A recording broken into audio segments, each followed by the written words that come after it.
सालों पहले एक नगर में किसी सेठ के साथ बेटे रहते थे। सभी की शादी सेठ ने समय रहते करवा दी। सातों बहू मिलकर घर का काम भी किया करती थीं।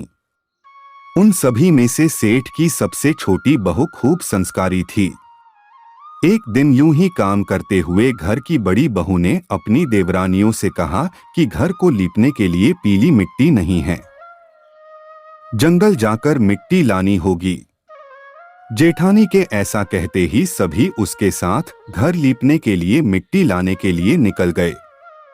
सभी खुरपी से मिट्टी निकाल ही रहे थे कि तभी सबसे बड़ी वाली बहू को एक नाग नजर आया। उसे मारने के लिए जैसे ही बड़ी वाली बहू ने खुरपी उठाई, वैसे ही सबसे छोटी बहू ने कहा, जेठानी जी, इसे मत मारिए, इसकी कोई गलती नहीं है, जंगल तो इसका घर है। अपनी देवरानी की बात मानकर उसने नाग को कुछ नहीं किया। तभी उस छोटी बहू ने नाग से कहा कि आप एक जगह पर अलग से बैठ जाइए, हम तब तक मिट्टी खोदते हैं, फिर आपके पास आएंगे। इतना कहकर सभी मिट्टी निकालने लगे और कुछ देर बाद घर चले गए। सभी के दिमाग से नाग वाली बात निकल गई थी। अगले दिन छोटी बहू को अचानक से याद आया कि उसने नाग को इंतजार करने के लिए कहा था।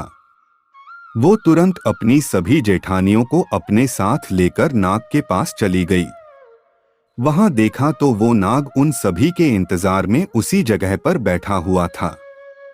नाग को देखते ही छोटी बहू ने प्यार से कहा, भैया, कल हम लोग आपके पास आना भूल गए थे, उस बात के लिए आप हमें माफ कर दीजिए। जवाब में नाग बोला, तुमने मुझे भाई कहा है, इसलिए मैं तुम्हें दंड नहीं दे रहा हूं, नहीं तो अब तक मैं तुम्हें डस चुका होता। आज के बाद में तुम हमेशा के लिए मेरी बहन रहोगी। अब तुम अपने भाई से कोई वरदान मांग लो, मैं तुमसे बहुत खुश हूं। इतना सब सुनने के बाद छोटी बहू ने नाग को बोला, मेरा कोई भी सगा भाई नहीं है, इसलिए मैंने आपको भाई कहा था। अब से आप मेरे भाई हो। अब हरदम मेरी रक्षा करना आपका फर्ज है। बस यही वरदान मुझे आपसे चाहिए। नाग ने हर कदम पर साथ देने का वादा किया और अपने रास्ते निकल गया। सेठ की सारी बहू भी अपने घर लौट गईं। कुछ समय बाद नाग इंसान का रूप बनाकर अपनी बहन से मिलने सेठ के घर गया। उसने सेठ से कहा कि मेरी छोटी बहन को बुला दो, वो आपकी छोटी बहू है। पहले तो उनके मन में हुआ कि बहू का कोई भाई ही नहीं था, ये कहां से आ गया। फिर भी उन्होंने अपनी छोटी बहू को बाहर बुलाया। नाग ने फिर साथ में बहन को अपने घर लेकर जाने की बात की। सेठ ने इसकी भी आज्ञा दे दी। तभी नाग ने अपनी बहन से पूछा, कहीं तुम मुझे भूल तो नहीं गई हो न? जवाब में बहन बोली, नहीं भैया, मैं आपको बिल्कुल नहीं भूली हूं। फिर नाग ने कहा, मैं तुम्हें अपने घर लेकर जा रहा हूं, तुम मेरी पूंछ पकड़कर चलती रहना पीछे। उसकी बहन ने वैसा ही किया। कुछ ही देर बाद वो एक बड़े से मकान में पहुंच गए। वहां हर तरफ सोना चांदी और अन्य कीमती सामान थे। वहां नाग की बहन आराम से कुछ दिनों के लिए रहने लगी। नाग की माँ भी उसे खूब प्यार करती थी। एक दिन नाग की माँ ने छोटी बहू को अपने भाई के लिए दूध लेकर जाने के लिए कहा। छोटू बहू ने दूध को गर्म किया और भाई को पीने के लिए दे दिया। अब गर्म दूध पीते ही नाग का मुंह जलने लगा। ये सब देखकर नाग की माँ को खूब गुस्सा आया। नाग ने किसी तरह से अपनी माँ के गुस्से को शांत किया और बताया कि उसकी बहन को नहीं पता था कि मैं गर्म दूध नहीं पी सकता हूँ। अब नाग के परिवार के साथ कुछ समय बिताने के बाद सेठ की छोटी बहू अपने घर जाने लगी। नाग ने अपनी बहन को खूब सारी दौलत और आभूषण देकर विदा किया। बहू के साथ घर में इतना सारा धन आते देख सेठ और उसकी जेठानियां हैरान हो गईं। एक दिन नाग की बहन को घर की बड़ी बहू ने कहा कि तुम अपने भाई से और सोना चांदी लेकर आओ। उसके पास तो खूब पैसा है, वो तुम्हें मना नहीं करेगा। छोटी बहू ने अपने भाई नाग को यह बात बताई। इसके बारे में पता चलते ही नाग ने अपनी बहन का घर तरह तरह के आभूषणों से भर दिया। सभी जेवरातों में से एक हीरे का हार बेशकीमती था। उसे देखते ही हर किसी का मन उस पर आ जाता था। होते होते उस हीरे की हार की खबर राज्य की रानी तक पहुंची। उसने छोटी बहू से हार लेकर खुद अपने पास रख लिया। दुखी होकर सेठ की छोटी बहू ने अपने भाई को इसके बारे में बताया। गुस्से में उसके नाग भाई ने रानी के गले के हीरे के हार को नाक बना दिया। इससे डरकर रानी ने एकदम हार को अपने गले से उतारा और सेठ की छोटी बहू को महल बुलवाया। उसके महल पहुंचते ही रानी ने छोटी बहू को बताया कि कैसे हार उसके गले में नाग बन गया था और उससे इसकी वजह पूछने लगी।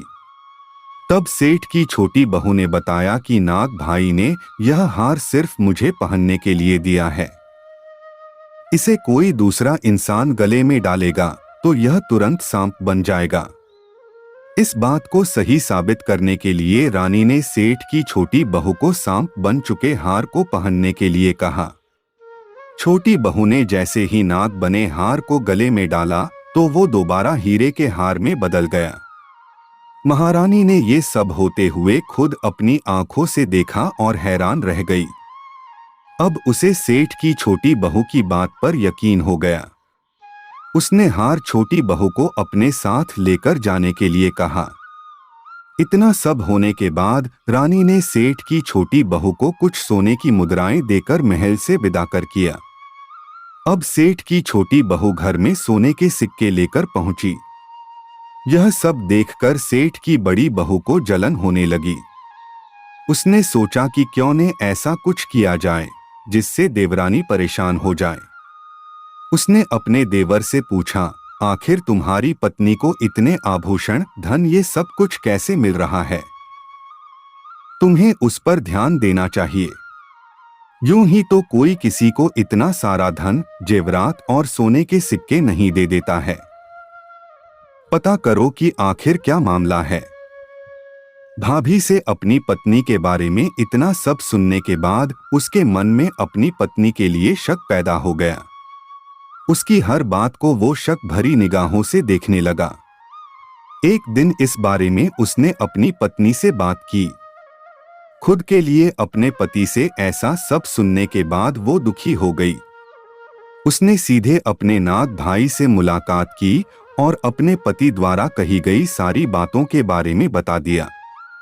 अपनी दुखी बहन को देखकर नाग को भी गुस्सा आया। सीधे वो अपनी बहन के पति से मिला और बोला कि अपनी बहन को जेवरात और दूसरे तोहफे मैंने दिए हैं, तुम्हें उस पर किसी भी तरह का शक करने की जरूरत नहीं है। वो बहुत ही अच्छी है और अगर आगे से कभी भी तुमने उसे कुछ गलत कहा या उस पर शक किया तो मैं तुम्हें जिंदा खा जाऊंगा। नाग से ये सब सुनने के बाद सेठ के बेटे ने उससे माफी मांगी और कहा कि आज के बाद से मैं ऐसी बातें बिल्कुल भी नहीं करूंगा। आप मेरे ऊपर गुस्सा मत कीजिए। मैं आपकी बहन को किसी तरह का दुख नहीं होने दूंगा। इतना कहकर वो सीधे घर गया और अपनी पत्नी से भी माफी मांगी। उसके बाद दोनों खुशी खुशी साथ में रहने लगा।